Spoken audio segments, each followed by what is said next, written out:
Hey guys, it's Johnny with JMFD Customs, the holster division of Canik Precision LLC. We're back here today to talk to you about the Canik TTI Combat and a failure that is becoming more and more popular as more of these guns hit the market.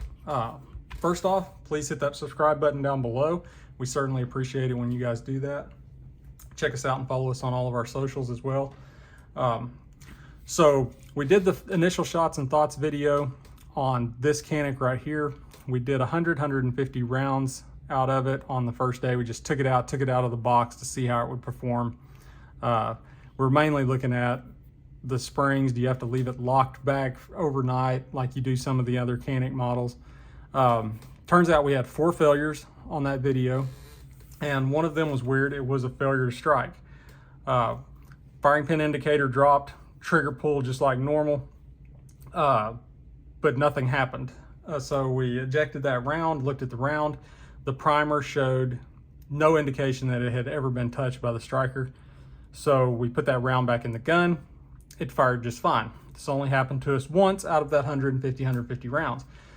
Shortly after that video went up, someone reached out to us who actually shoots competition. They use theirs in comp, and they said, over 600 rounds with various ammos testing it out, and they've had several of the exact same failures. So they broke theirs down, sent me some pictures inside of a failure point that they're having. So we're going to take this one apart, see if ours is having it too. Spoiler alert, I've already taken it apart. I know it does. So I started researching this, and sure enough, there are several groups, several forums, threads where people are having the exact same issue. They're having a failure to fire. They're having a failure to strike. None of the rounds show any evidence that they've been touched, although firing pin indicator and the trigger feels and sounds like it is functioning like normal. This is starting to, there's really been an uptick in people coming out with this particular issue. I have not talked to Canik about this. Some of the people online have said that they reached out to Canik and they have been told that it's the ammo they're using, or it's improper grip, or things like that. I don't know if that's true, but that is completely ridiculous. Anybody that says that limp wristing or however you hold this can affect the striker actually hitting the primer doesn't know what they're talking about. That is absolutely idiotic. The round that you're using, I understand having a dud round, it's still going to have a dent in the primer. All of the issues with stovepipes and stuff like that can be explained by user error, bad ammo, etc. Failure to strike the primer, that can't be blamed on anything but the manufacturer. So anyway, let's tear this one down. Let's take a look at this. I know you guys probably know how to take your Caniks apart. I'm going to go ahead and show the disassembly on the video because I know a lot of people ran out and they're first-time Canik owners for the simple fact of this says TTI Combat down the side of it. And you guys may not know how to disassemble these. So mag is out, there's no mag in it, chamber's empty. All right, this lever on each side, pull the slide back just a little bit to get some relief on it, pull down on both sides, pop the slide forward,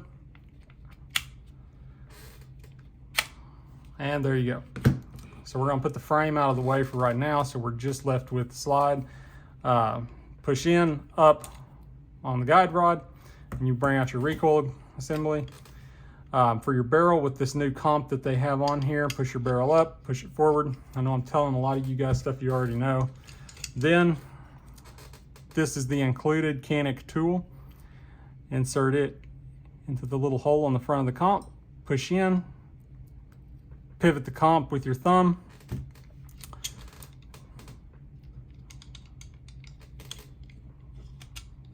You get it just indexed in the right spot and it will come off. As you notice, this little piece right here will stay popped out so that when you put it back on the barrel and you index it into the right position, you will hear it click in and this will be back flush. So there's your comp off. Then, as with any striker fire gun, lift up the barrel, slide it out, so we're free of that. Now the part we need to get to is we need to get the firing pin assembly out so we can see the end of the striker, and we need to get the firing pin block out.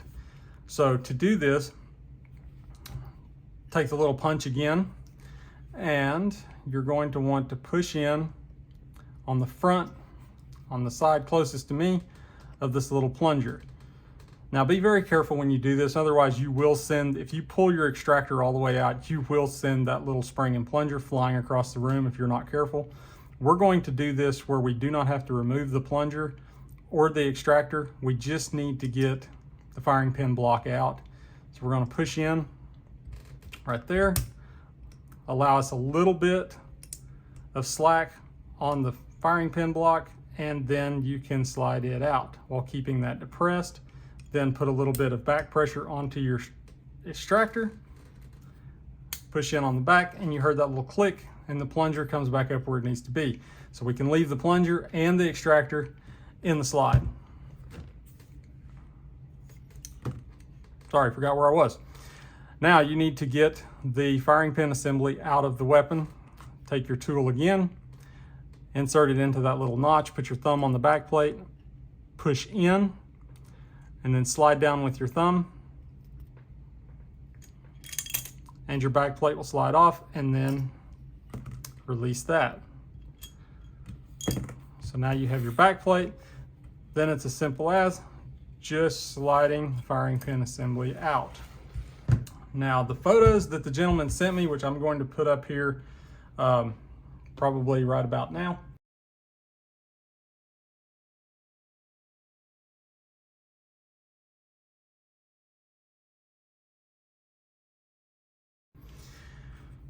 are of the end of the striker on this little groove on the side. Right here, I'm gonna see if I can get this to focus for you guys. There we go. I'm also gonna include pictures of mine close up so you can see it. I'm not sure how well this will turn out on the video.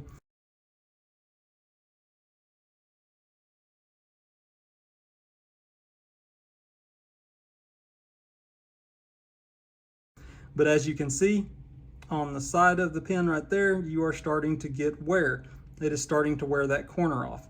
On this side over here, it's still a nice square corner. No material is gone, but there is material missing from this corner, and it is rough right there. So we'll take a look at the firing pin block, which I don't know if you'll be able to see this on the video, but there is slight wear marks inside this channel where this is coming into contact with it. Again, it's not that bad on this pistol. This one only has 150 rounds through it, 100 to 150. And like I said, his has over 600. He's got a lot more wear on his.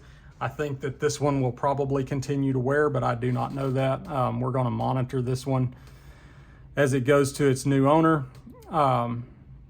And he's gonna keep an eye on this. We'll try to stay in touch with him and keep video updates on this and see what happens with it. But a lot of people are having this issue. You just Google this and you will start getting Reddit threads, Facebook threads, forum threads, everything where this is an issue. And I don't know if they're gonna do a recall.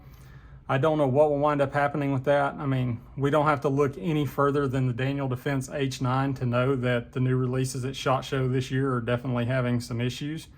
So I don't know what's gonna happen with this, guys. But if you are having a failure to strike when you're shooting this gun, pull your slide apart, look at the side of the striker, look at the inside of the firing pin block, and see if the material is starting to miss. I bet it will.